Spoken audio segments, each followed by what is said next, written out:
içinde yapacak mıyız yoksa?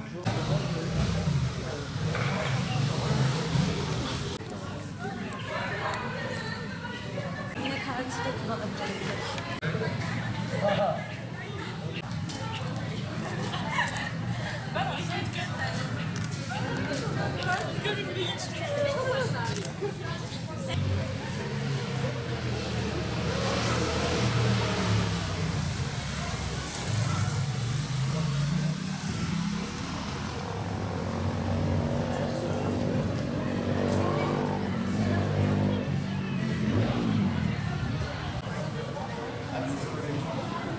Seni okuldan Suruç'tan oraya gönderdim diye. Lise.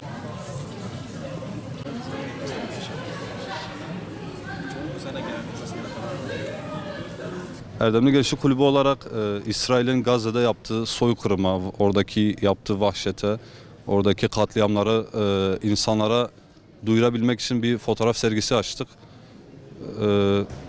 Burada hani insanların en azından bir duyarlı olabilmesi için, onlarda bir farkındalık oluşturabilmek için böyle bir fotoğraf sergisi açtık. İnsanlarımızdan da bu konuda daha duyarlı olmalarını bekliyoruz. Hani herkesin bu konuda bir el atması gerekiyor, bir şeyler yapması gerekiyor. Bizim de elimizden bu geliyordu. Hani en azından bu zulmü duyuralım, oradaki kardeşlerimizin sesi olalım dedik. Üniversitemizde, rektörlüğümüzde bu konuda bize yardımcı oldular. Gerekli izinleri verdiler. Onlara da teşekkür ediyoruz.